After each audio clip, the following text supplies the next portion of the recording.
Alright, so I want you guys to take a minute and imagine an exact replica of yourselves. A mirror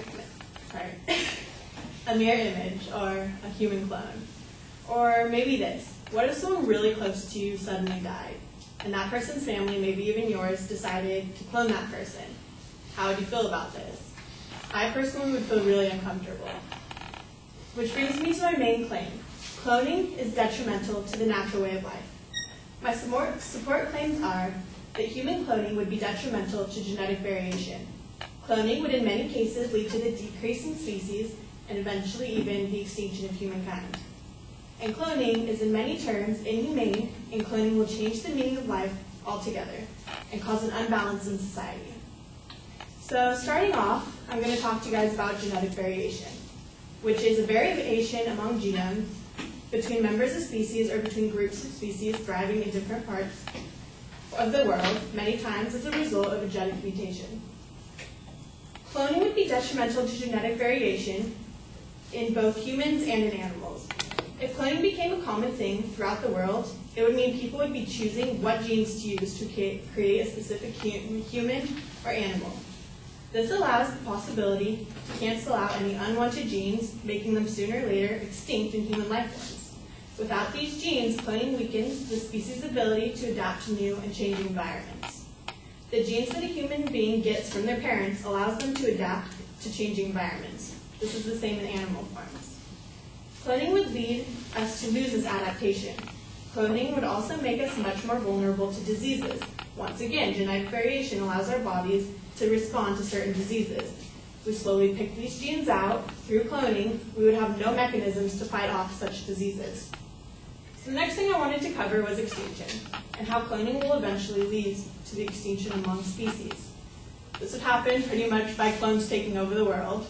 I know it sounds dramatic, but cloning would lead to inbreeding, which is the breeding of related individuals within an isolated or closed group of organisms or people. This would happen because everybody in that species would have the same genotypes and keep reproducing among themselves. Another way that cloning could lead to extinction would be the possible threat of a pathogen. If eventually everyone had close to the same genetic makeup, over time, each and every person with that genetic makeup would be at risk for the same pathogen or disease producer. And then there's the fact that a clone has only the genetic makeup of a person or animal it was cloned from. So take a man 70 years old. If you decided to clone this man, the baby or the clone, it would look like a baby but have the genetic makeup of a 70-year-old man. So the baby would most likely only live around 10 years old. Cloning is also really costly due to the technology involved. So if you wanted to clone a calf, it would cost $25,000.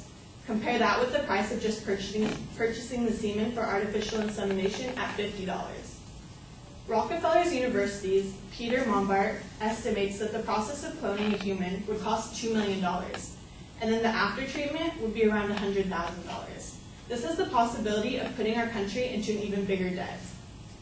As a wrap-up of cloning, would not only have an effect on the genetic makeup of human beings and animals, but cloning would also cause an unbalance in our society.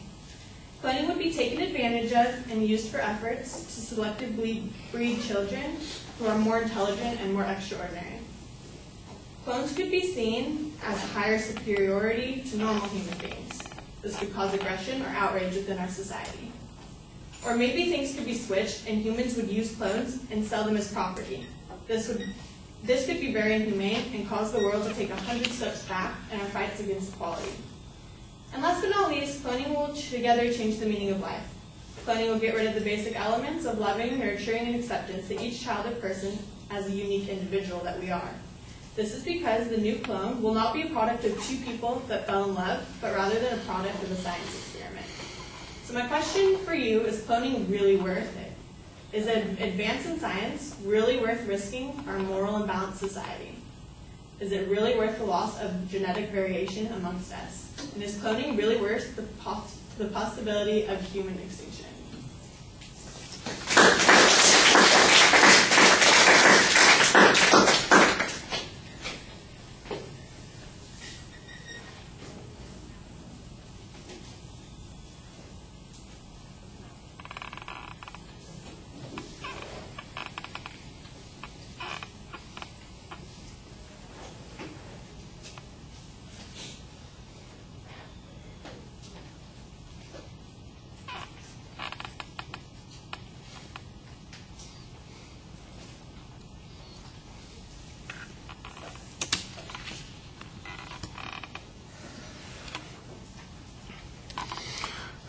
Right, well, you identify the main claim pretty clearly, and the secondary points are adequately laid out, although the third point seems to be a value claim.